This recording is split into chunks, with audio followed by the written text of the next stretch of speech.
We had some really good questions coming in through the chat during our live session this morning that we weren't able to address in real time, just kind of ran out of time. So I'm going to do my best to address them all right now. So the first question that came through was wanting to understand a little bit more about setting the agenda in a session. So just to hit the highlights, that the main points, the things that we're mostly going to be looking for based on the DBT rating form that we're using here.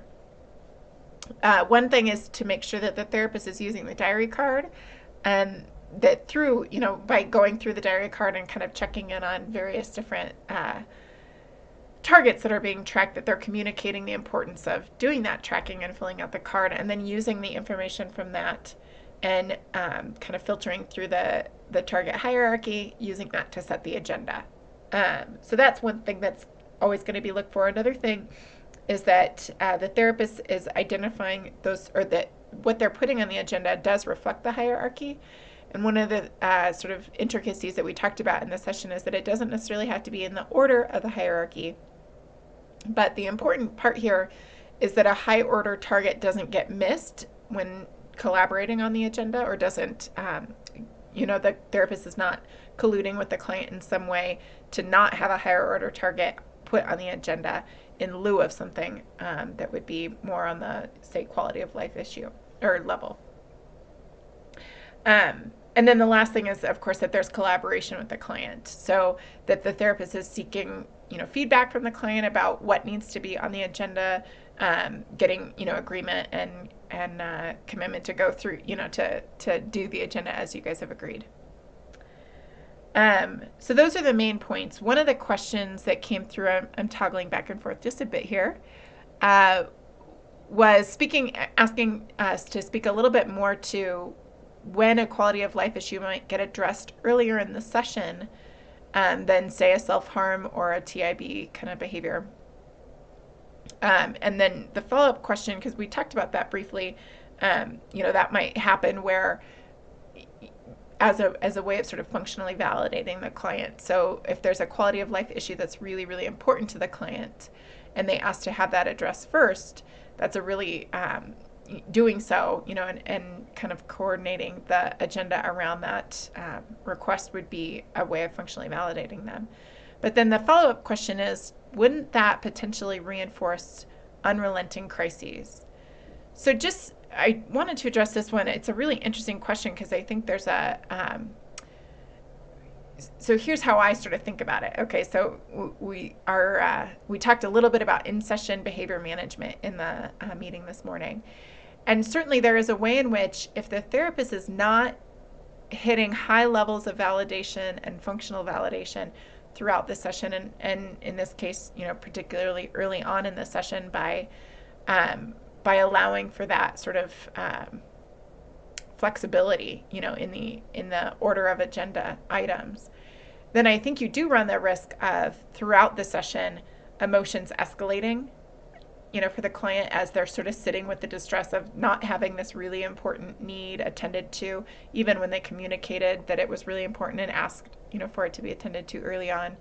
And then, you would run the risk of inadvertently reinforcing it when you do sort of shift your attention there and end up, if that emotion has been escalating, and then you're meeting it with a ton of validation in the midst of, potentially more maladaptive behaviors in session.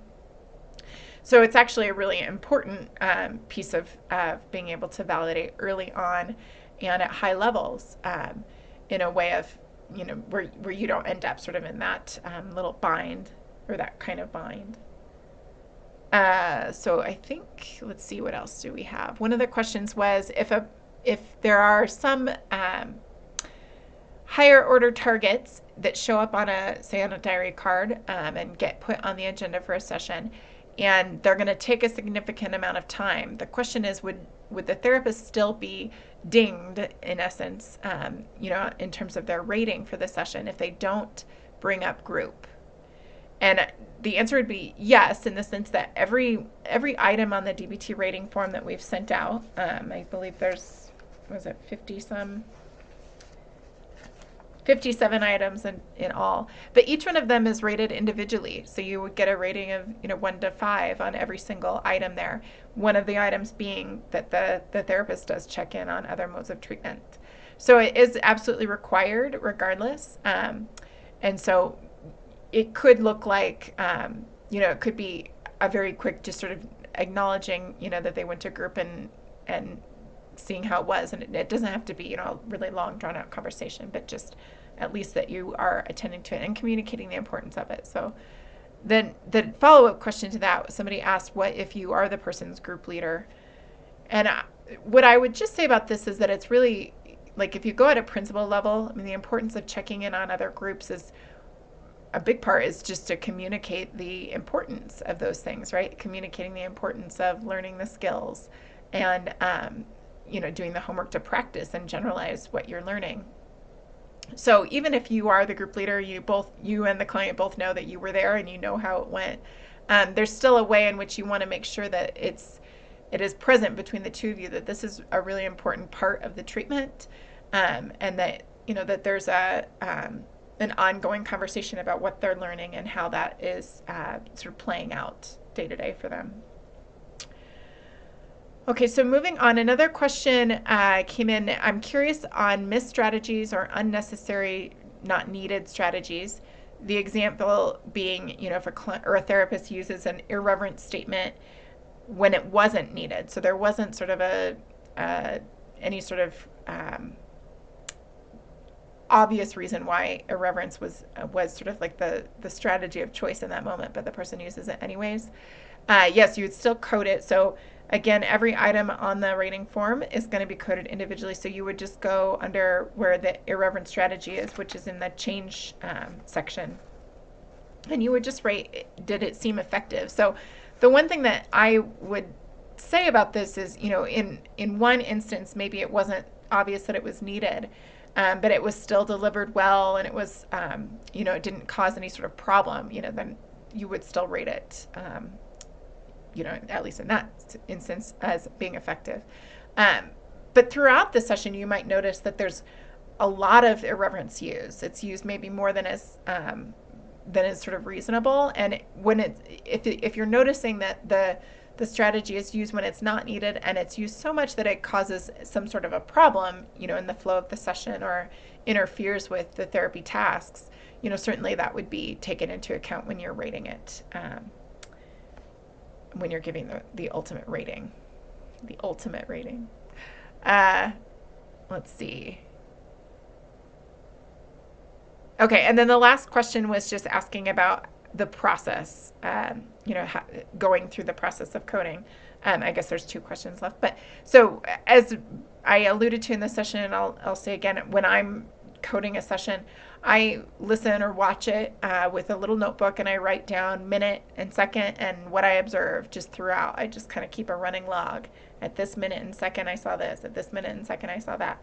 And I have a little system of my own just to kind of capture my initial reaction. So if something's delivered really well, I might give it sort of a little plus mark. It's not necessarily that I'm in a rate, so say there's like a V1 that's really nice early on, or a V4 or 5 really, really nice, and it gets a little plus mark. That doesn't mean that V5 is going to get rated as very effective throughout the whole session. It just helps me know kind of what my initial reactions are, and whether this particular moment in the session would be was delivered well. And then at the end, I've got all of my notes, and I kind of go back through and get, I'm running my hand over the whole session and kind of getting a sense of overall, where these things hit in a manner that that they were delivered well, the timing was on, it was sufficient, and all of those sorts of things. So pulling out the form and going through each of those 57 items would be something I do after kind of getting my initial notes. And I'll let Jesse speak for himself if there's a different process he uses. And I guess so. I think the 2 other things that were sent through the chat. One is just a couple of people asked about getting sample sessions where there's maybe a little bit more example of a therapist really balancing acceptance and change. So balancing, high levels of validation with a pushing for change. And then also maybe some sessions where there's sort of bombs dropped, right? So where, you've put your agenda together and then halfway through the session something is mentioned, like, the client lost their job the night before or something like that. So we'll try to have clips that include some of those types of scenarios for you guys to code. But then the last question that was brought up is, if the clinician is using an additional protocol to DBT, like prolonged exposure for PTSD, how would this impact measuring adherence of the session? So this DBT rating form is going to be, it wouldn't match in terms of adherence to, say, like a DBT PE session. And yet, so I guess what I'd say is, if you're thinking about submitting tapes for certification or something along those lines, you'd want to make sure that you're hitting, twos pretty consistently on all of the measures here. And in a session where you're doing prolonged exposure, if you're, there certainly are situations where you might do some exposure within, a standard DBT session, and you're still going to be able to code it, using this form. But if that's, if you're having a separate session where you're not going through your diary card and you're not doing, chain analysis on particular targets, and it's really just an exposure session, it's not gonna, it's sort of like apples and oranges. Like it won't add up to the things that have to show up in a DBT session. But again, you may do some exposure strategies and even some systematic exposure strategies within a typical DBT session. And in that case, you're still going to code it, with the same criteria as what, you going through the same criteria on this form. So hopefully that answers that question. I'm sure there may be follow-ups and other questions that are, on other topics that please post those to the learning community if there are things that you'd like us to address that we haven't either covered in the meeting today or in this little clip here. And have a great weekend. Thanks. Bye, guys.